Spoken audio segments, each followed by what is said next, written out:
সুপ্রিয় শিক্ষার্থী, আশা করি তোমরা সবাই ভালো আছো।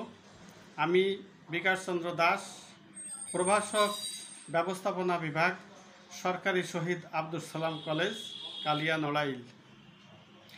আজ আমরা তোমাদের ব্যবসায় সংগঠন ও ব্যবস্থাপনা প্রথম পত্রের প্রথম অধ্যায়ের তৃতীয় ক্লাস, বিশেষ করে ব্যবসায়ের আওতা, পরিধি বা বিষয়বস্তু সম্পর্কে আলোচনা করব। আমরা গত ক্লাসে আলোচনা করেছিলাম ব্যবসায়ের বৈশিষ্ট্য, তার আগে আলোচনা করেছিলাম ব্যবসায় সম্পর্কে ধারণা। আজ আমরা আলোচনা করি, যেটা আমরা এখানে রেখাচিত্রের সাহায্যে লেখা হয়েছে, ব্যবসায়ের আওতা, পরিধি বা বিষয়বস্তু। এইগুলো আমরা যদি পয়েন্ট আকারে একটু আলোচনা করি তাহলে আমাদের বুঝতে একটু সুবিধা হবে। প্রথমে আমরা দেখি যে ব্যবসায় কাকে বলে। ব্যবসা আছে পণ্য দ্রব্যাদি উৎপাদন, বন্টন এবং উৎপাদন এবং বন্টনের সমষ্টি বা কাজের সমষ্টিকে আমরা ব্যবসায় বলি। তবে এই ব্যবসাটা হতে হবে মুনাফা অর্জনের উদ্দেশ্যে। মুনাফা অর্জনের উদ্দেশ্য না হলে সেটা ব্যবসায়ের আওতাভুক্ত বা অন্তর্ভুক্ত হবে না। এই ব্যবসায়ের আওতা হিসাবে আমরা প্রথমে দেখি শিল্প, বাণিজ্য এবং প্রত্যক্ষ সেবা। এই শিল্প বলতে কি বোঝায় আমরা প্রথমে দেখি। শিল্প হচ্ছে যা প্রকৃতি প্রদত্ত সম্পদ সমূহ যেগুলো মানুষের ব্যবহার করার জন্য তারা তাদের রূপগত পরিবর্তন করে থাকে, অর্থাৎ মানুষের ব্যবহার উপযোগী যে সংস্থা বা প্রতিষ্ঠান করে তাকে আমরা বলি শিল্প। এই শিল্প পণ্যদ্রব্যাদি উৎপাদন করে এমনইভাবে আমাদেরকে দেয় যা আমরা তার থেকে উপযোগ পেয়ে থাকি। এখন এই শিল্পের আবার কয়েকটা কাজ সম্পাদন করতে হয়, যেমন আছে প্রজনন শিল্প, আছে নিষ্কাশন শিল্প, নির্মাণ শিল্প, প্রস্তুত শিল্প এবং সেবা পরিবেশক শিল্প। এখানে প্রথমে আমরা দেখছি প্রজনন শিল্প। প্রজনন শিল্প বলতে আমরা বুঝি কি, যে অর্থনৈতিক উদ্দেশ্য অর্জনের জন্য যখন কোনো উদ্ভিদ বা প্রাণীর যাদের বংশবৃদ্ধি বা বংশ প্রজনন করানো হয় সেটাকে আমরা বলি প্রজনন শিল্প। যেমন আছে হাঁস মুরগির খামার, মাছের খামার, এগুলোই। এরপরে আমরা দেখি নিষ্কাশন। এই নিষ্কাশন বলতে আমরা বুঝি সাধারণত কোনো ভূগর্ভস্থ প্রকৃতি প্রদত্ত জিনিস থেকে আমরা উত্তোলন করি, যেমন আছে গ্যাস, পানি, বায়ু ইত্যাদি। এরপরে আমরা দেখি নির্মাণ একটা শিল্প। এই নির্মাণ শিল্পটা কি? নির্মাণ শিল্পটা হচ্ছে যা সাধারণত যেমন আছে দালান কোঠা, রাস্তাঘাট তৈরি করে, এইটা আছে আমাদের নির্মাণ শিল্প। তারপর আমরা দেখি প্রস্তুত।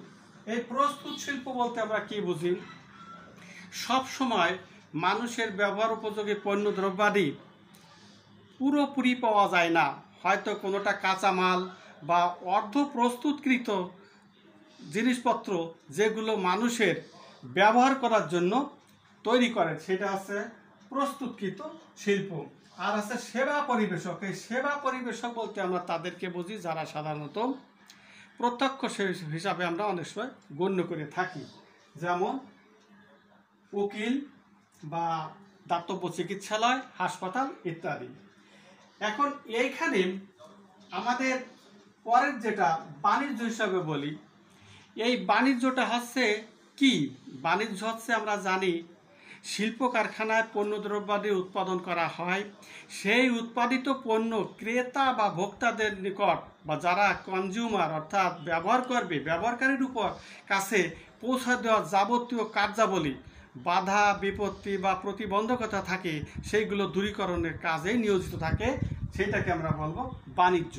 সাধারণত আমরা জানি বাণিজ্য বন্টন সংক্রান্ত কার্যাবলী সম্পাদন করে, ডিস্ট্রিবিউটর এজ এ বিজনেস আমরা সাধারণভাবে সেটাকে ধরে নিতে পারি। এখন এই বাণিজ্য আমরা সাধারণত দেখি যে পণ্য বিনিময় হয় আর পণ্য বিনিময় সহায়ক কার্যাবলী। এই পণ্য বিনিময় বলতে যেটাকে আমরা ইংরেজিতে বলি ট্রেড, পণ্য বিনিময় বলতে পণ্য দ্রব্যাদি ক্রয় করা হয়, বিক্রয় করা হয়, যার সত্যগত বা তার যে সত্য স্থানান্তর করা হয়, হস্তান্তরিত হয়, সেইটাই হচ্ছে আমাদের এই যে পণ্য বিনিময়। এই পণ্য বিনিময় আবার দুটোভাবে হতে পারে, একটা আছে অভ্যন্তরীণ, একটা আছে বৈদেশিক।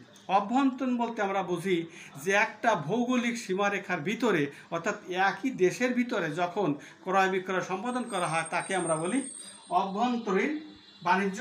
আর বৈদেশিক বাণিজ্য বলতে যখন এই একটা সীমারেখার ভিতরে বা একটা ভৌগোলিক সীমারেখার বাইরে অর্থাৎ একাধিক রাষ্ট্রের সঙ্গে তা আলোচনা করে যে ব্যবসাগুলো করা হয় সেইটাই আমরা বলি বৈদেশিক বাণিজ্য। এখন এই বৈদেশিক বাণিজ্যের ক্ষেত্রে আমরা আবার একটা জিনিস খেয়াল করি, এখানে আমদানি হতে পারে, রপ্তানি হতে পারে, পুনরপ্তানি হতে পারে। বৈদেশিকের কথা বলছি।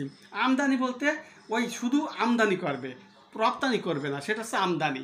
আর রপ্তানি বলতে বোঝায় শুধু তারা রপ্তানি করবে, আমদানি করবে না।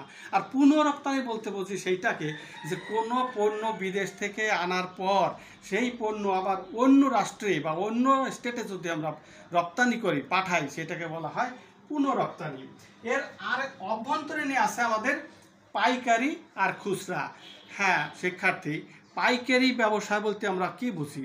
পাইকারি ব্যবসা বলতে আমরা সাধারণত জানি যে যারা ওই প্রডিউসারের কাছ থেকে, উৎপাদকের কাছ থেকে বা ওই কোম্পানির কাছ থেকে অধিক পণ্য একটু কম মূল্যে ক্রয় করে, অধিক পরিমাণ, তারাই সাধারণত এই পাইকারি ব্যবসায় নিয়োজিত। এদের কাছ থেকে আমাদের খুচরা ব্যবসায় রিটেইলার বলা হয় যাদেরকে, এরা ওই অল্প অল্প পণ্য দ্রব্যাদি ক্রয় করে আমাদের ডোর টু ডোর অর্থাৎ প্রত্যেক জায়গায় যেখানে ক্রেতা আছে, যেখানে কনজিউমার আছে, যেখানে ভোক্তা আছে তাদেরকে পৌঁছায় দেয়। কারা? এই খুচরা ব্যবসায়ীরা। এটা আছে আমাদের এই বাণিজ্যের একটা অংশ। এরপরে আমরা দেখি এই বৈদেশিক বাণিজ্যের যেটা আমরা আলোচনা করছিলাম, এখন দেখি পণ্য বিনিময় বা সহায়ক কার্যাবলী। এই সহায়ক কার্যাবলী বলতে কি বোঝায়? এই সহায়ক কার্যাবলী বলতে বুঝি যে কার্যাবলী সাহায্য হিসাবে পরিগণিত হয় সেইগুলো। এইখানে আমরা দেখি যে পণ্য দ্রব্যাদি যখন ক্রয় বিক্রয় করা হয়, আমদানি করা হয়, তখন কিন্তু অনেকগুলো প্রতিবন্ধকতার সৃষ্টি হয় বা থাকে। সেই প্রতিবন্ধকতাগুলো থাকতে পারে কি? অর্থগত দিক থাকতে পারে, তারপর আছে ঝুঁকিগত থাকতে পারে, স্থানগত থাকতে পারে, তারপরে সময়কাল থাকতে পারে, আর একটা আছে জ্ঞানের দিক থেকে প্রসার থাকতে পারে। সেই হিসাবে আমরা দেখি যে প্রথমে আমরা দেখছি ব্যাংকিং। ব্যাংক, এই ব্যাংক হচ্ছে একটা আর্থিক প্রতিষ্ঠান, একটা বিশ্বস্ত আর্থিক প্রতিষ্ঠান। এরা সাধারণত ব্যবসায়ীদেরকে অর্থ বিনিয়োগ করে থাকে। যদি কখনো কোনো কারবারে অর্থের প্রয়োজন হয়, সেই যে সমস্যাটা সেইটার সলিউশন দেয় ব্যাংক। আর বিমা করে কি? ঝুঁকি। জানি যে ফিউচার ইজ আনসার্টেন, এই আনসার্টেন যেটা আমরা ঝুঁকি হিসাবে গ্রহণ করতে পারি। বিশেষ করে আমাদের এই ব্যবসায় জগতে ঝুঁকিকে এড়ানো যাবে না। ঝুঁকি আছে এবং ঝুঁকি নিয়েই তাদের পণ্য দ্রব্যাদি ক্রয় করতে হয় এবং বিক্রয় করতে হয়। এই ভবিষ্যতের জন্যই আমাদের সাধারণত ব্যবসাটা করা হয়। এই ঝুঁকিগত প্রতিবন্ধকতা দূর করে কে? বিমা। এই বিমা ঝুঁকিগত প্রতিবন্ধকতা দূর করে। আরেকটা জিনিস আমরা লক্ষ্য করি যে কোনো পণ্য কোনো এলাকায় যদি উৎপাদিত হয়, হয়তো সেই পণ্য সেই এলাকায় পুরাপুরি তার ব্যবহার নাও থাকতে পারে। তা সাধারণত আমরা জানি যে যে এলাকায় বা যে অঞ্চলে এই পণ্যের বেশি প্রয়োজন, সেই এলাকায় পণ্য বা এইখানে যারা পৌঁছায় দেয় তারাই হচ্ছে আমাদের পরিবহন। এই পরিবহন সাধারণত করে স্থানগত প্রতিবন্ধকতা দূর করে। এরপরে আমরা দেখি গুদামজাতকরণ, ওয়্যার হাউজিং যেটা বলা হয়। এক পণ্য দেখা যাচ্ছে যে সারা বছর ব্যবহার করা হয়। শিক্ষার্থী, একটা জিনিস আমরা লক্ষ্য করি, সেটা হচ্ছে কি যে কোনো পণ্য যে সারা বছর সমানভাবে উৎপাদিত হয় না। আমাদের কোনো সিজনে বা কোনো মৌসুমে কোনো পণ্য বা প্রোডাক্ট বেশি উৎপাদন করা হয় বা বেশি উৎপাদিত হয়, সেইগুলোকে আমরা গোডাউনে, যেটাকে আমরা ওয়্যার হাউজিং বলি, গুদামজাতকরণে কোল্ড স্টোরেজে রেখে দিই। এইগুলো সময়গত পরিবর্তন বা প্রতিবন্ধকতা দূর করে আমাদের এই সেই গুদামজাতকরণ। আর বাজারজাতকরণ প্রসার, এই বাজারজাতকরণ বলতে আমরা প্রথমেই জানি পণ্যদ্রব্যাদি উৎপাদন থেকে শুরু করে ভোক্তার নিকট পৌঁছাতে যাবতীয় কাজের সমষ্টি হচ্ছে আমাদের মার্কেটিং বা বাজারজাতকরণ। এই বাজারজাতকরণের প্রসার কোথায় কোন পণ্যের চাহিদা বেশি, কোথায় কোন পণ্যের চাহিদা কম, এইগুলো আইডেন্টিফাই করার পর আমাদের বাজারকে ডেভেলপ করতে হয়। তাহলে শিক্ষার্থী, আমরা একটা জিনিস খেয়াল করলাম যে ব্যবসায়ের আওতা অত্যন্ত ব্যাপক বা এর পরিধি অত্যন্ত ব্যাপক।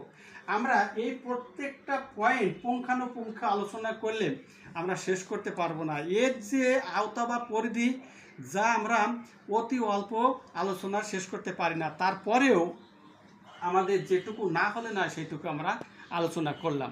তা আমার মনে হয় তোমরা এই জিনিসগুলো সম্পর্কে একটু ধারণা নিতে পেরেছো, যা আমাদের এই ব্যবসায় জগতে এর যে আওতা বা পরিধি অনেক বড়, এটা তোমাদের স্বীকার করতে হবে বা আমরা স্বীকার করি। তাহলে আমাদের আজকের ক্লাস এ পর্যন্ত থাক। তোমরা সবাই ভালো থাকো। ধন্যবাদ।